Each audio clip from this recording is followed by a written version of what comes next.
2022년 연말 기도주일 낭독문 총주제 성장하는 제자들 가운데 목요일 제자의 대가라는 제목의 내용입니다. 천국은 마치 밭에 감추인 보화와 같으니 사람이 이를 발견한 후 숨겨두고 기뻐하며 돌아가서 자기의 소유를 다 팔아 그 밭을 샀느니라. 마태복음 13장 44절 말씀. 인간의 주장들. 예수님의 제자가 되는 것은 아름다운 일이지만 공짜는 아니다. 이렇게 묻는 사람도 있을 것이다. 왜 예수를 따르는데 비용이 들죠?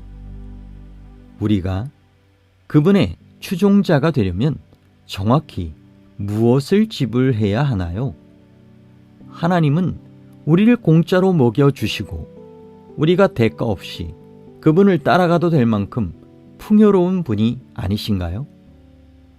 그분은 모든 것을 소유하셨으니 우리의 상황을 이해하시고 우리를 있는 그대로 받아주셔야 합니다. 또 다른 사람은 좋아요. 제가 대가를 지불할 테니 필요한 것을 주세요. 라며 흥정을 제시할 수도 있다. 이럴 경우에는 그들이 규정을 내리는 것이므로 하나님은 그들의 말을 따르셔야 할 것이다. 예수님을 따르는데 들어가는 비용에 대해 사람들이 어떻게 말하든 그것은 별로 중요하지 않다. 사실 그분께는 우리의 돈이 필요하지 않다. 그분에게 필요한 것은 죄로 더러워진 우리 마음을 그분께 드리는 것이다. 마음이야말로 우리의 가장 귀한 소유물이기 때문이다. 예수님은 그 마음을 자신의 보혈로 순결하고 깨끗하게 하여 자신의 비할 데 없는 사랑으로 우리를 구원하신다. 그런데도 사람들은 이 모두를 버리기가 힘들다고 생각한다. 예수님의 가르침. 예수님의 지상 사역은 복음으로 사람의 마음에 감동을 주어 하나님 나라의 기준에 맞게 변화시키는 것이라고 말할 수 있다. 비유의 목적은 하늘의 실상을 땅의 언어로 드러내어 평범한 사람에게 영원한 가치를 조금이나마 일깨우려는 것이다. 그래서 예수님은 자기를 따르고 제자가 되려면 그 대가를 치러야 한다는 사실을 비유로 설명하셨다. 마태복음 13장에 소개된 7비유 중 2가지 비유는 제자의 대가를 구체적으로 드러내고 있다. 하나님 나라의 일원이 되고픈 자가 습득할 수 있는 천국의 가치를 그리스도께서는 감추인 보화의 비유와 값진 진주의 비유에서 소개하셨다. 값진 것을 발견하는 사람은 자기 소유를 아낌없이 다 팔아 그것을 얻고자 한다.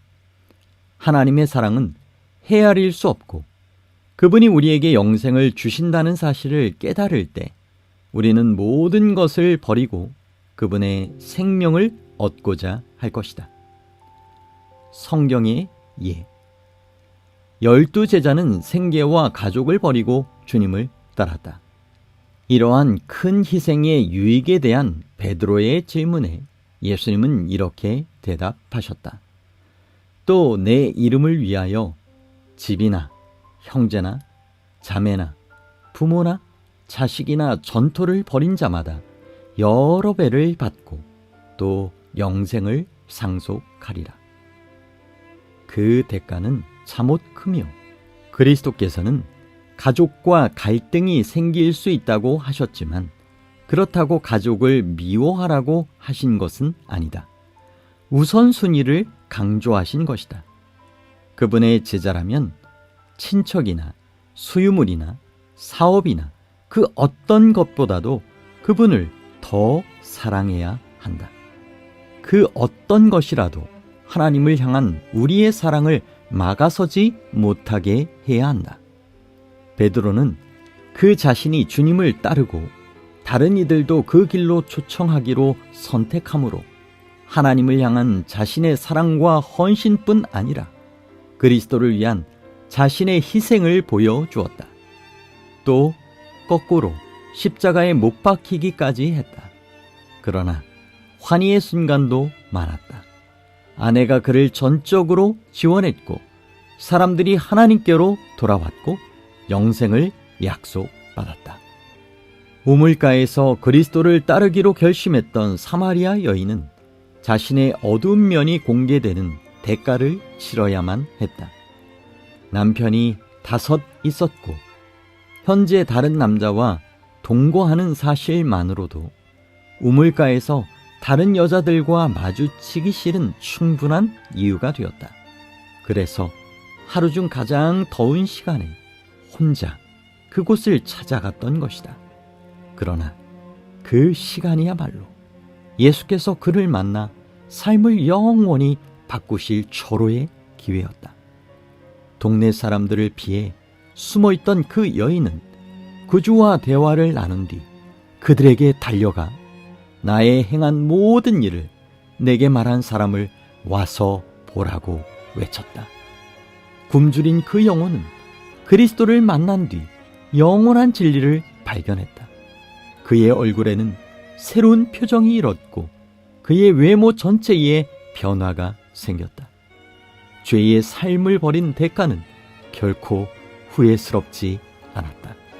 그는 예수님의 갓 태어난 제자이자 선교사가 되었다. 그 여자의 회심으로 그리스도께서 사마리아인들에게 사역할 문이 열렸다. 진정한 제자도의 대가가 따르는 이유는 죄를 정죄하기 때문이다. 이것은 죄인을 의롭게 한다는 점에서 유익한 일이다. 누가는 삭개오의 회심이라는 비슷한 이야기를 들려준다. 사람들을 속이고 동족을 갈취해 재산을 모은 이 세리장은 모두에게 미움을 샀다. 삭개오는 예수님과 그분의 기적적인 능력에 대해 듣고 나서 그분의 말씀을 들으러 갔다. 돌 무화과 나무에 숨어있던 삭개오는 예수님의 사랑으로 말미암아 죄책감을 느꼈다. 그는 자신이 무가치하다는 느낌에 압도당했다.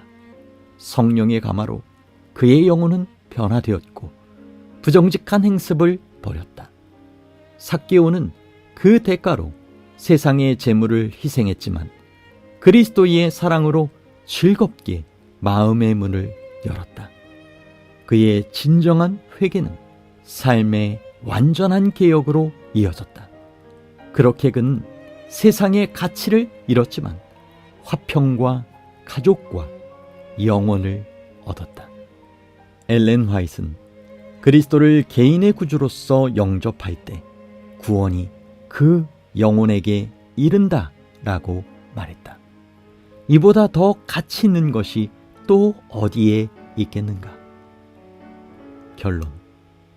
감추인 보화나 값진 진주를 발견하면 내면에서 가장 갈망하는 것이 무엇인지를 알게 된다. 그것은 바로 하나님께 충성하는 새로운 마음이다. 그래서 솔로몬은 내 마음을 힘써 지키라. 생명의 근원이 거기에서 나느니라 라고 한 것이다. 그리스도로 인해 받는 고난과 함께 이 땅에서 경험하는 풍성한 삶, 그리고 그분이 주시는 영원한 생명을 고려해 본다면 제자가 되는데 드는 대가는 충분히 합리적이다. 이보다 더 좋은 거래는 없다. 대가를 치르기로 선택하라. 하나님을 택하라. 에나 갤러니스, 미국 미시간주 베리언 스프링스에 있는 앤드류스 대학교 기관 목회학과 부교수이며 동신학대학원의 기관 목회 연구소장이다. 묵상을 위한 질문. 1. 나에게 가장 큰 보물은 무엇인가? 2. 나와 하나님 사이를 여전히 가로막고 있는 것은 무엇인가? 3. 성령께서 내 삶을 변화시키시도록 하려면 어떻게 해야 할까? 4. 제자가 되기 위해 내가 치러야 할 대가는 무엇인가? 이제 반주 음악이 마칠 때까지 묵상을 위한 질문에 대한 답과 간절한 기도의 시간을 가지시게 되길 바랍니다.